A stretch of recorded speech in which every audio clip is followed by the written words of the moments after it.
Hi, everyone. Today's episode is so special to me because I'm joined by someone who I have wanted to have on since I had the idea to have a podcast and someone that I just love following. I know that's true for many of you. Today, I'm with Mandy Moore, singer, songwriter, actress, new mom, all around amazing person. Mandy, thank you so much. Thank you. Jeez Louise, that's quite the intro. I appreciate I it. mean, it's all true, and I didn't even get into how, unbelievably kind you are, so, we'll save that for later. Oh, likewise. It's a mutual fan club here. How are you? How's life? I saw you just announced you're working on a new record, Yeah. amazing. Oh, life is good. Life is no complaints. What about you? How are you doing? Good. The funny thing is I wanted to have you on mainly because we have the shared experience of, being pregnant and parenting during the pandemic, Yep. and I'm like, it's been a wild time, but, things are good over here, no complaints. Oh, good. I'm glad. I'm glad. Yeah, it is wild. It's so funny. I'm sure you've had the same experience. So many people um remark about like what a strange time it must have been to have been pregnant and to give birth like during the pandemic. You were how old is Nora? She's like So I gave birth in August, yeah, got so it. she's 10 months. Yeah, I Yeah. mean, I feel like you were sort of smack dab in the height of COVID madness, and I feel a little luckier. My baby's almost 4 months old, so I was like the end of February, and I feel like things sort of dramatically changed at that point.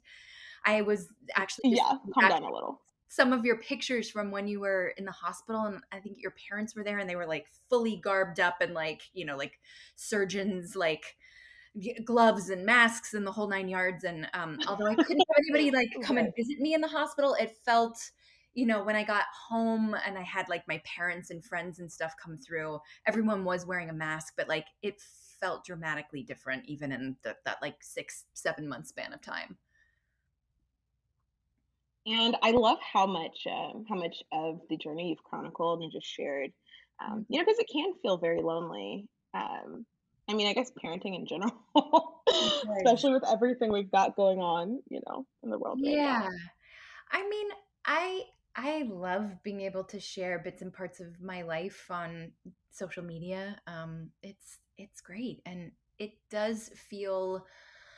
I don't know. I think having gone through such a tremendously transformative experience, being pregnant and giving birth, like especially during the crazy times we just sort of have come out the other side of, it felt it felt really like buoying, like very, I don't know, like there was something really joyful about being able to share that even more because it was such an isolating experience, like, not having a, a baby shower, not going to like go to Yeah. childcare classes like in person, that sort of stuff that like I think I typically associated like what a, quote unquote normal pregnancy experience would be. We didn't really get to share in any of that, so it was nice to at least have like the ability to kind of share with friends and family and strangers everything that we were sort of living through. And I kind of wouldn't know any way, when any other way to do it than being able to share in that way, I guess. I love that. All right, so I think we're gonna spend a lot of time on that, but I usually start at the beginning, because Yeah. I talk to people about their career journeys and all that fun stuff. What was your dream job as a kid? My dream job as a kid, I think I wanted to work at a vet's office because I love animals. But that very quickly segued right into just like wanting to be in entertainment. I wanted to be Bette Midler, which I know sounds super strange. Like I was that kid that didn't love Madonna. I loved Bette Midler. And I remember being like 6 or 7, like flipping through. My mom had this, like my mom and aunt, I think, went to one of her like shows in Orlando where I grew up, and they bought like a little tour book, like keepsake thing, and I remember just like flipping through the pages of that incessantly as a kid and just looking at all of her costumes, and I was obsessed with beaches, and I wanted to emulate her. I wanted to have that same kind of career because I knew she did Broadway and she did movies and television, and she, in my mind, I guess I didn't necessarily like put two and two together, but I just remember thinking like she's a household name and she's super unique, and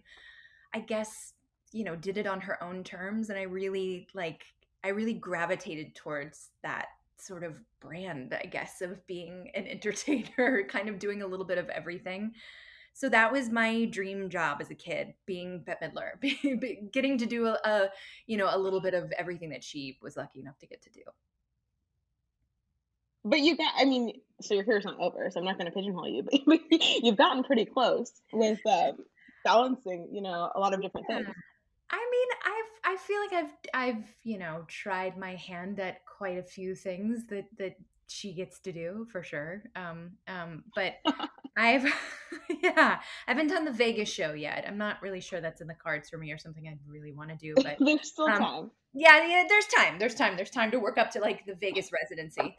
I feel extraordinarily lucky that I've had some semblance of a career, 20 some odd years now, and have tried my hand at a bunch of things that I'm super passionate about, and kind of really feeling like I've come into my own in the last few years as a woman, as a performer, sort of feeling wholly comfortable in my skin, and with the direction that I'm headed in, and really sort of harnessing and recognizing the power that I have, and maybe that I've had for longer than I've really been aware of or acknowledged, I guess.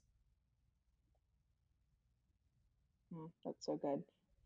And I think that it's so interesting because a lot of the people that I've interviewed so far, it's been very much like thinking about what to do in high school, then going to college, then interning, then trying to get a job. And you jumped in as a teenager, which is which is wild. What was that like? Just like starting your career at such a young age? um I mean, I wouldn't know any other way because I just have my particular experience. But um, it it is strange to sort of have a macro point of view now, and to look back 15, 20 years. I didn't have that typical high school experience. I left halfway through my freshman year of high school. I signed a record deal, and that sort of just jump started everything. I stayed in Orlando where I grew up and started recording my first record, and then before I knew it, like 6 months later, I was going on tour with NSYNC. I was making a music video, and that tour quickly led into touring with the Backstreet Boys. Quickly led into having a VJ career at MTV when MTV still existed, or when they still played music videos, I guess. And then into Yeah. movies and whatnot, and moving out to Los Angeles. It's so odd because I had this sort of parallel experience with all of my friends in high school and then in college, and then getting married and having babies and all of that. Like it's just, it feels like I've lived several different lives all in one in the last like couple of decades. It almost feels like somebody else entirely too when I think back to who I was at 15 and what I was doing and who I was and the choices that I was making. I feel lucky that I sort of came out the other side unscathed, though, or somewhat unscathed, I should say. I think that's so interesting because obviously we all change from the time that we're 15, but most of us Sure. don't have documented proof of the things that we were doing, Yeah. for a living at that time. So, and with that, were you kind of just like, I know you mentioned like getting married, having babies. Did you ever like worry or think about how you balance a babies with this, very busy at times, traveling all over life, or like what was your approach to like motherhood and being a mom? Yeah, I'm curious to hear your thoughts on the same question. I always knew I wanted to be a mom and just was hopeful that it would happen for me. I was really open to the possibility. As soon as I met my husband, as soon as we started dating, I was like, this is the person I hope I'm lucky enough to have a family with. And I, it's funny, I never really thought, how am I going to balance it all? Because I feel like I have so many incredible examples, friends of mine, and family, like people that I really can look to in my everyday life that are balancing everything so well, or seemingly so well.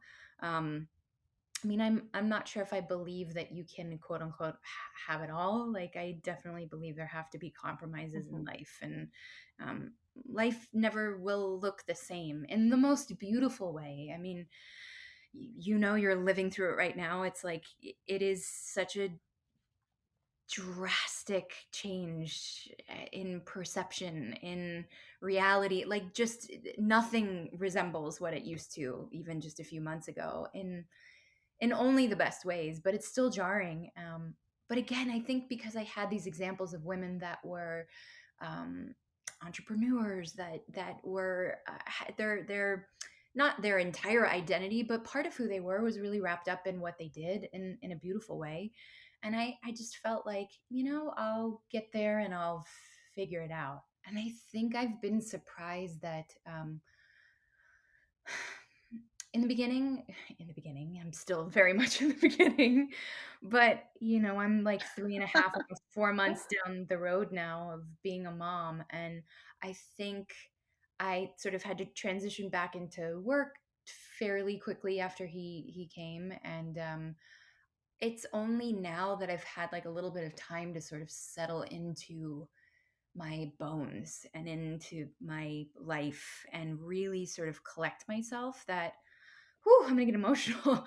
It's it's overwhelming, isn't it? Like, it's the greatest Yeah. thing that has ever happened, but it's also like, where am I? Where did I go? Where am I still here? Am I still in my body? Am I still in my brain? Um, I feel like it hit me a little later, and I'm curious what Yeah. your experience was, because I feel like I've had this kind of delayed reaction of like really truly absorbing what I just went through and what happened, like physically, emotionally. Um, it's this ever changing ebb and flow that I'm learning to sort of live with and talk about and communicate to my husband and my friends and stuff. But it's a lot. It is definitely a lot. I can relate to so much of that. I think that, those first, at least for me, the first couple months were like really survival mode. Yeah. And it kind of like, I reached a point where I was like, okay, like I can actually enjoy this. Mm, It's not like, you know, like I can get back to doing the things that I enjoy. It's not like yeah. it is consuming every fiber of my being, especially when you're sleep deprived. That's like, huge part of it. But yeah, no, and I'm like, that'll probably just continue to happen. It'll probably continue to like sink in and hit me like, whoa, like this is real. But How can it I not, right? Like, I yeah, feel like every phase there's going to be a moment that hits you and surprises you and knocks your socks off and brings you to your knees and everything in between. Like, it is truly a wild ride. and I love your thoughts on like, having it all or balancing. I mean, I think I kind of like bought into the idea of, should my career come first? Like, should my desire to have kids come first? And it really only hit me once she was here. Like, okay, I'm still able to do the things that I love. Mhm. Although some of that looks different Yeah. than it did, but I don't feel deprived or like unfulfilled, which has been kind of freeing. Same, same. I don't at all. I feel like I've been able to find a balance so far, but I also am acknowledging that that can fully change at any given moment. Like, you know what I mean? Yeah. Depending on his needs and my needs and what's happening, like on the career side of stuff. And um, I feel like, no matter what, family is always going to come first to me.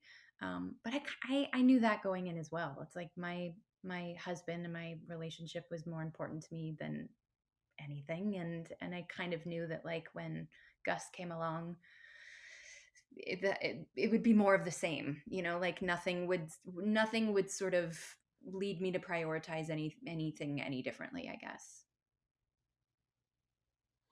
And I'm kind of going out of order in my head, but No. there's so many things I had on my mind. But I know that you've been open about the fact that you didn't have the birth experience that you Yeah. imagined.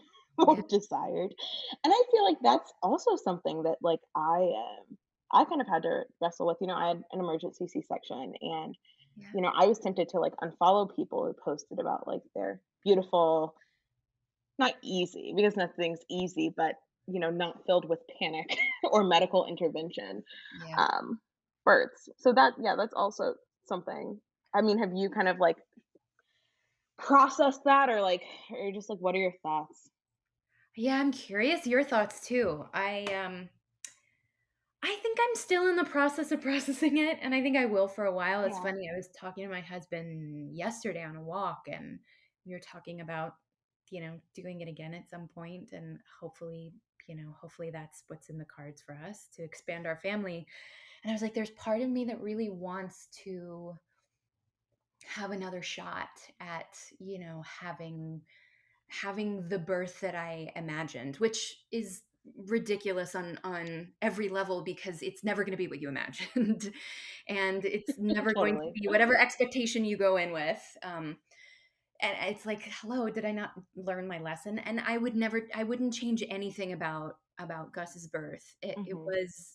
It was not what I imagined. I think, I mean, to make a very long story short, I was really hopeful to have a home birth, and had a midwife and a doula, and sort of literally the day that all of my home birth like supplies came in, the birth tub and the whole kit. I found out from the hematologist that my platelet levels had dropped too low, which is sort of the part of your blood that helps your blood clot. And so therefore I would not be eligible to have a home birth. So I sort of, even though I had been planning all along and keeping myself like open to the possibility of things changing, it was jarring to say the least when, I had to sort of recalibrate and figure out what exactly this new plan of action was going to be. And in the end, we ended up having a hospital birth with a midwife and a doctor, sort of as her backup. And um, it was, I think it was an 18-hour labor total, and the last 3 hours I was pushing. I like labored at home for a long time, and when I finally got to the hospital, it took like long. It took like 7 hours to get from 6 centimeters to 10 centimeters, and when I finally came to push, I was pushing for hours and not feeling like I was getting anywhere. Really discouraged, really. And I think this is the part of like that I need to sort of heal from and do the work to sort of understand. I was so disappointed in myself, and I think there's part of me that's still so disappointed because I felt Hmm. like I I'm so prepared, not in a cocky way, but I felt like very confident about how prepared I was for childbirth, even having absolutely no clue what was in store for me. I was like, I've done the classes, I've done, hypnobirthing. I am just armed and ready to like sort of confront whatever faces me. And I immediately felt I was shocked at how painful it was, and that like no amount Hmm. of breathing or preparation would have prepared me for that experience. Personally speaking, I just like everything went out the window. I fell back on instinct, which was like to not lean into the pain, which was like I was so jarred by by the pain, the like ferocity of it, that I felt myself sort of pulling away and not leaning into it, which I knew I was supposed to. And so there was a lot of not meeting those expectations in my own mind and heart that I think have stuck with me. Just that disappointment in myself at not being able to handle it the way I thought I was going to handle it. And in the end, I needed a vacuum assist because my baby's heart rate was dropping and his head was a quarter or a third of the way out. And so it was like going from pushing in like abject pain, which is funny because I can't remember, like I can't feel the pain anymore, but I remember that it was very painful. It's wild, the human condition that Yeah. yeah, that we don't remember the pain. I mean, we remember it, but we don't really remember it. So it was like 1 second Like of you can't having a feel it when baby. yeah. Oh, totally, exactly. Like I can't remember what it felt like. I just remember that it was Yeah. horrific. 1 second of not having a baby, and then the entire baby's body is like out of me and it was over. And I just Yeah. remember thinking, I was so confused. And I remember looking to my side and my husband was crying, like out of joy, but I couldn't process it quite yet. And I remember my baby was he was blue, but he was crying, so Mm, instinctively I knew that he was okay. But I just remember thinking, that's it. It's over, like just like that. And I didn't have the euphoric, YouTube videos we've all seen and births on social media that yeah. we've all seen, that like where it's silence and then, a baby is sort of magically placed on the mother's chest and like they're cooing at each other. And she describes the waves of like oxytocin. I didn't have any of that. I was Yeah. just confused, and then my confusion like quickly turned to tears, and it was tears of joy but also still confusion. And yeah, so it wasn't exactly what I remember, and or what I thought it was going to be. And I just remember telling my husband the other day, like, I want to do it again and see if I can have a different experience. Not that this was bad, and again, not that I would change it, but it wasn't what I expected at all. And having to pivot to an entirely new birth plan and then come to terms with like, oh, I didn't get to fully have the vaginal birth experience that I imagined or was Yeah. hoping for, was is something that I'm still sort of processing and coming to terms with. I can, I think that's the story for so many women because when I've spoken about it, I've gotten a lot of people who, we, as you said, we all watch like the beautifully produced Yeah. um, birthing videos. And so for me, when I was preparing, I was like, kind of like things can go like not according to plan, but I Sure. had a very narrow idea of what that would be. Like it wasn't like, which I know was your experience too, like a doctor walking in and telling you that something's wrong and they need to get the baby out. I was like, Mhm. maybe it'll go longer than I expect, or maybe it'll be more pain. But yeah, I had like no framework um to process the fact that like the Mhm. that it was, it's very scary. And then the other thing that's always interesting that I feel like people don't talk about is that it's like happening to your child, but it's also happening to you, like Right. to your body. So there's just so much, there's so much at play. So much Um, at play. but yeah, thank you for your openness. As I said, I think that it's so helpful to talk about this. What did it look like for you? Because I know that, as you said, you went back to work after having Gus. How did you decide the timeline for that? How much time you wanted at home? What did that look like? I mean, I wish I could say that I had a little bit more of a say in the timeline. I think because my job was sort of everything was up and running. I was very appreciative that my work on This Is Us allowed me to take the time that I did have off. I had about 6 weeks total. It was 2 weeks before I gave birth, and then about a month after I gave birth, I went back to work. But it was a slow transition back into, I guess what like sort of my usual workload would look like, which was lovely. And I have to say, like, I felt ready for it. I think in my mind, because there had never been any sort of concrete conversation about how much time I was going to have off. And like before and after, I was going in thinking like, oh, I'm gonna have to like pop this baby out and literally like run from the hospital back to set. So I think I had conditioned myself to like, okay, you're you're gonna go back to work probably a lot sooner than you would like to. So I felt maybe ready even before I did go have to go back.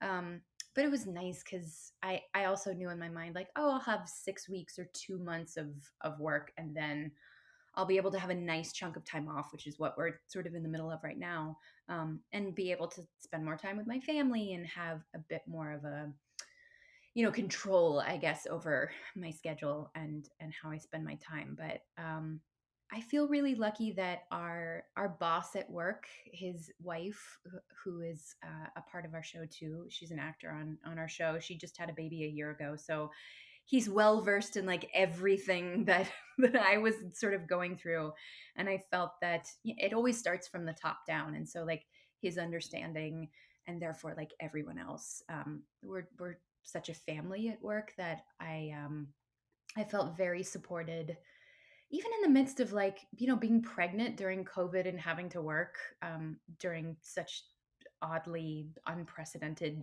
times. Was stressful, but I felt very safe at work. I almost felt safer there than I did at home, even. We were tested so often, and everybody had very strict protocols to adhere to. So I found that the whole experience was like was as comfortable as it could be considering the circumstances.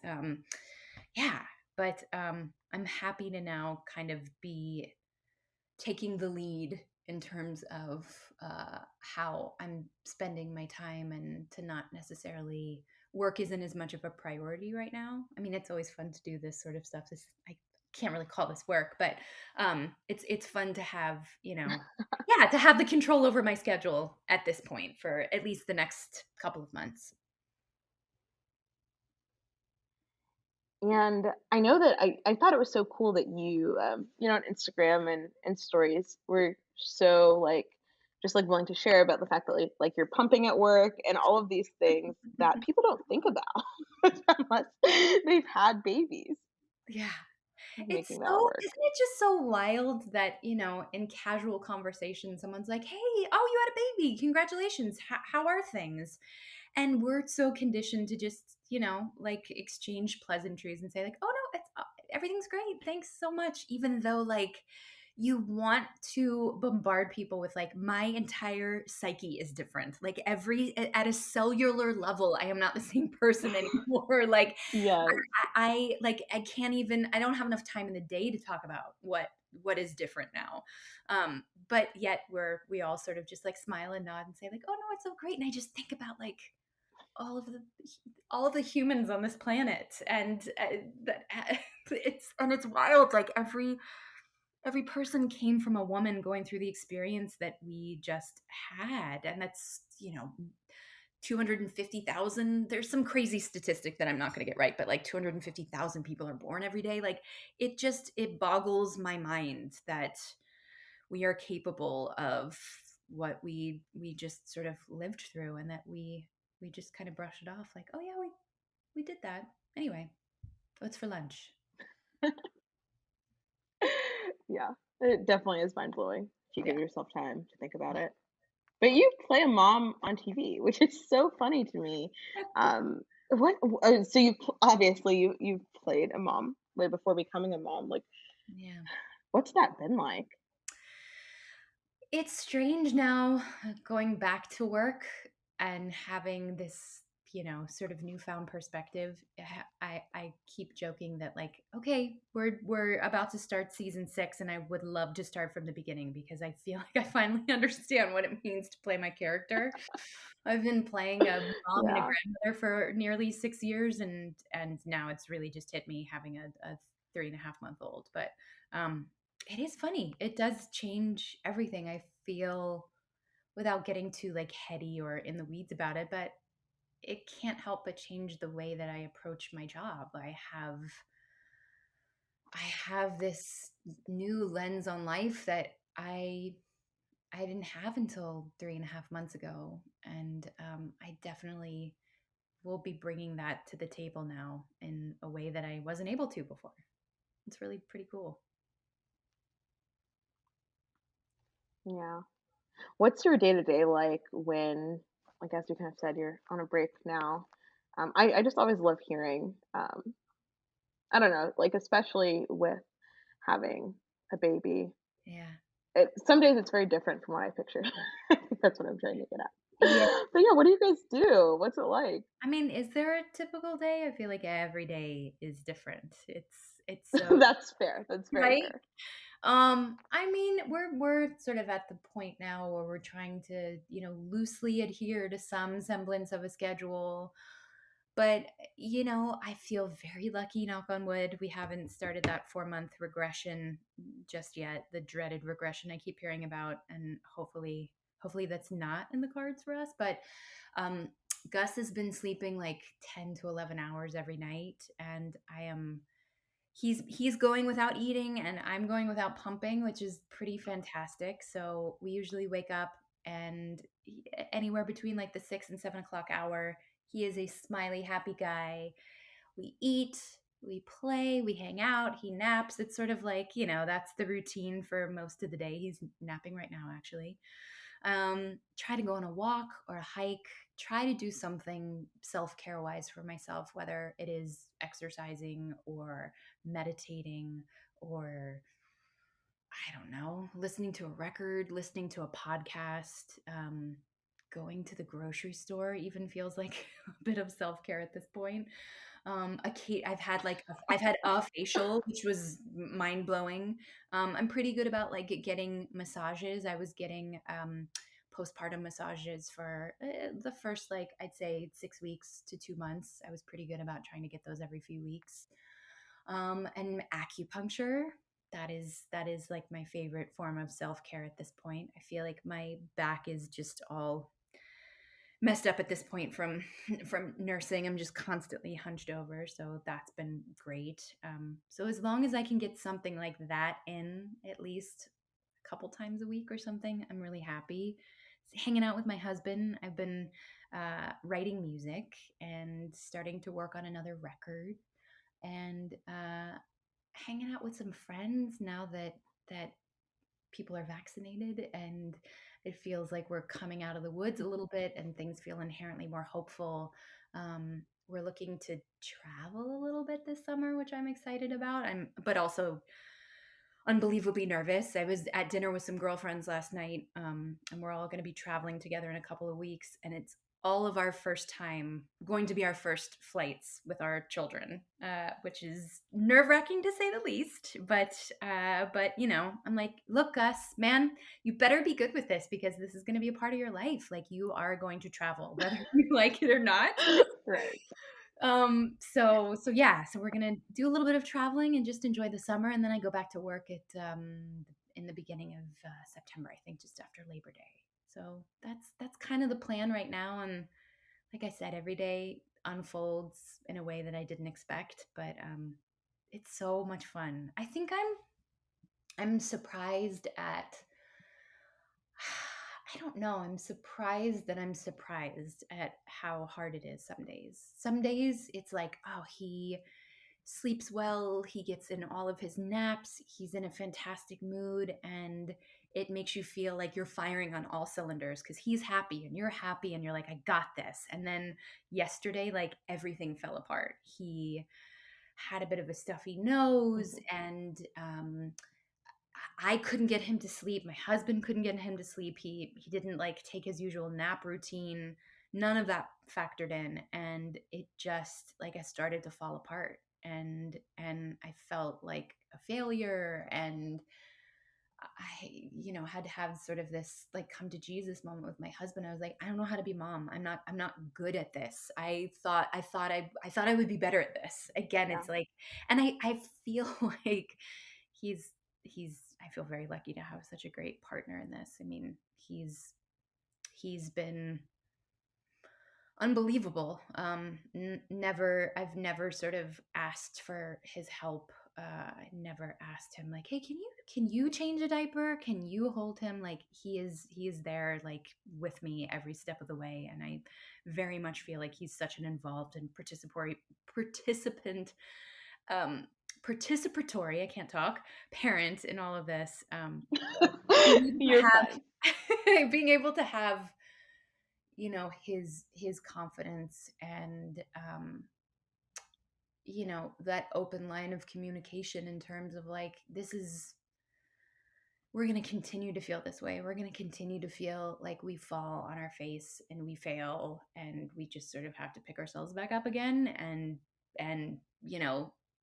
keep putting one foot in front of the other and not judging ourselves. I keep like the idea that everything is a phase is something that keeps like funneling through my brain, like the good, the bad, everything in between, like it's a phase. So don't get hung up on any one thing or any one moment in time. But it's It's not for the faint of heart, but also, I feel better prepared some days to sort of heed that mantra. And yesterday I was exhausted, and Gus was exhausted, and it just felt like nothing was working. None of our usual bag of tricks, like nothing that I pulled out was going to help matters. And I had to be okay with that. As long as he was okay, and he was, then I needed to be okay with it too. And I think that's the lesson that I'm trying to sort of digest on a daily basis and not judge myself for it.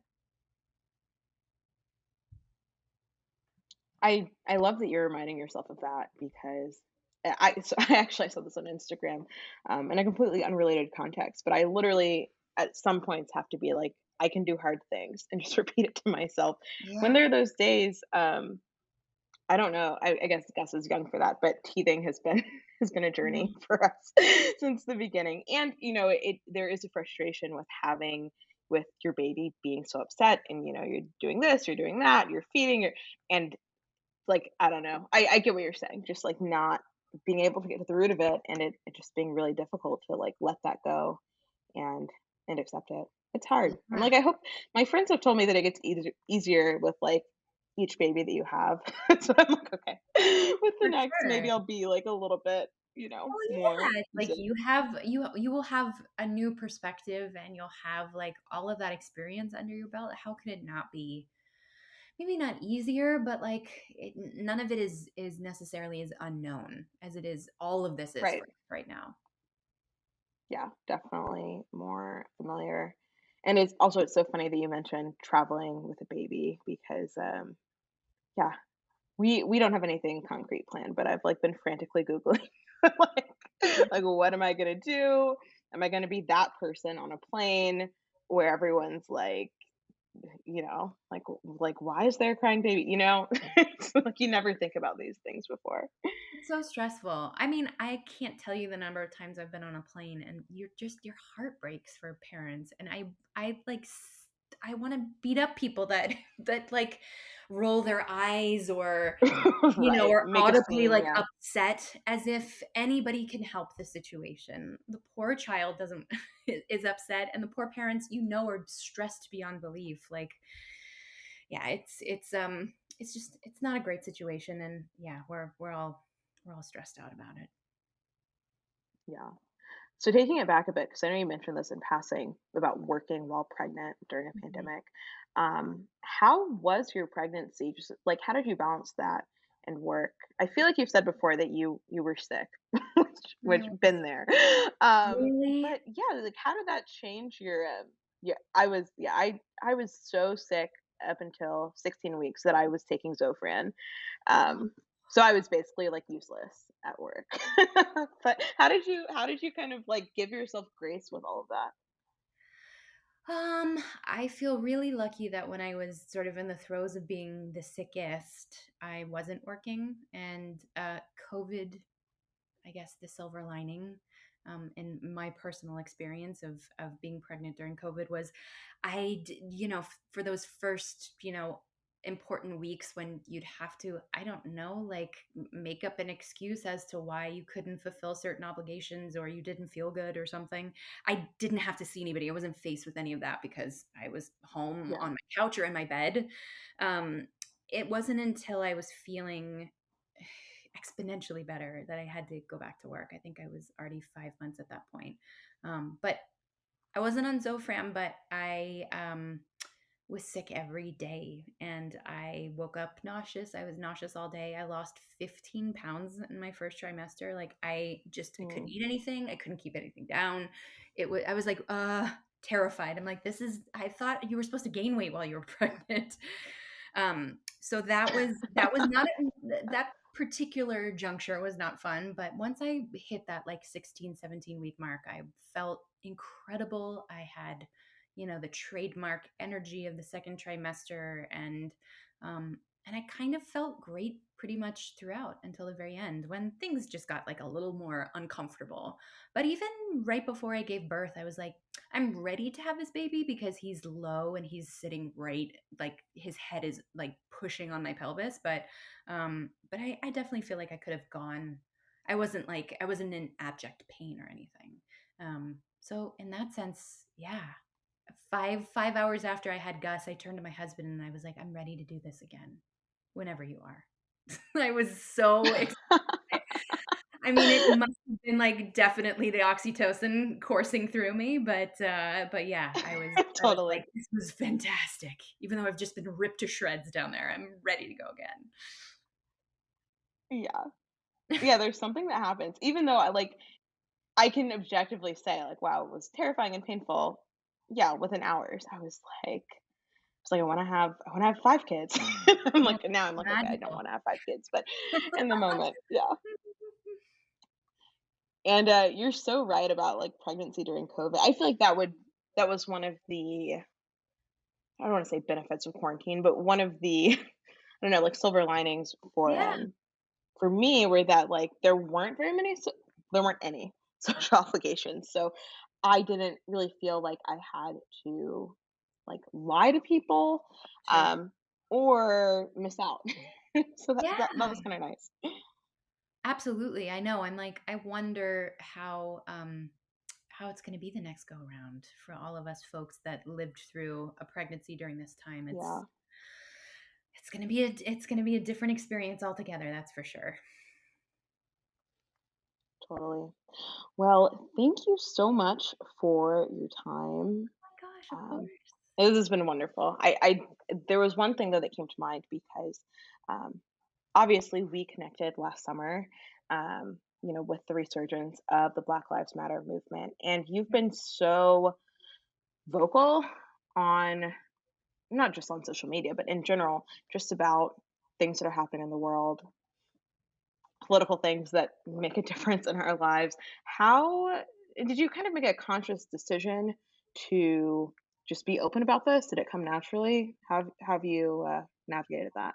I mean, to be quite honest, I feel like we all have a responsibility to use whatever platform we have to speak up, to speak about injustice in the world, to speak about things that we're passionate about. And so, in that sense, it didn't feel like a choice at all. I wouldn't have known any other way to sort of navigate these waters. And it's tricky in the sense that like I know nothing. I'm merely a human being who's sort of in the midst of a continual learning journey, and I hope that's the case for me forever, moving forward. But yeah, I feel like there really was no choice but to just continue to educate myself and speak up about things that I'm passionate about. I mean, I love politics, and it's strange because you wade in those waters and you sort of, I mean, you're fully aware that the sort of vitriol that is lobbied at you via social media is something to sort of contend with. It's hard to digest, uh, but it's important. It's important to sort of speak your mind and speak your truth. And I don't think I would have it any other way. Nothing would dissuade me from doing it. But man, it's pretty powerful. Just using whatever platform you have. Yeah, I it's still pretty shocking to me, but it's nice if you don't read the comments, they don't exist, so they can't really affect you in any way. It doesn't exist if you honestly. That is a wonderful. I need to. I know. I mean, I wish that I could take that advice more often than not too, but yeah, I mean, if you don't read the comments, they don't exist. If you get off of social media, none of what's happening on there. Like I can't tell you the last time I've really been on Twitter. I was on Twitter incessantly during election season, and I think once things were sort of safely in the right hands, and I had a child, I sort of like, have taken a back seat. So in a way, it's like Yeah, I'm sure all of the same stuff is still going on. All of the same madness is still happening, but because I'm not reading about it, it's not in my face every day, it doesn't affect me. And I feel like the sort of stress level that I carried around, for the good bulk of the last 4 years, 5 years, doesn't exist in the same way anymore because I'm not subjecting myself to, the horror of just living and dying by what's happening on social media. That's such a huge component. I actually had to, because I used to work in news, and I had to like make myself not read the comments of things Yeah. that I wrote. But the funny thing is, with things that are written about me, I'm like, I have to know. But it always backfires. I've never found anything good by waiting through comments from strangers. I mean, there is some good, but yeah, a lot of Sure, nastiness sure, too. sure, sure. But it's like if you're going to sort of take the compliments, you also have to take the criticism. And some days I'm fully prepared for that, and other days I just don't have the bandwidth. So it's all a learning experience. Well, thank you again. I know I've said thank you like a million times, but you're a very Anytime. busy Well, I'm woman. I am grateful that social media brought us into each other's lives, and therefore we are able to have this conversation. It's one good use of social media. But thank you. Thanks for having me. It's so nice to finally like see each other in person and to be able to share a conversation. Um, Likewise. Okay, I have to end because I did have a friend say beg me to ask you whether you're planning another tour since your last one got canceled, I am. postponed. I am. Yeah. Hopefully next year, next summer, I think is sort of the plan to have some new music out and be able to go on the road finally. Yay, well, I'm looking forward to it. Thank you so much. Yay. Of course. Thank you so much.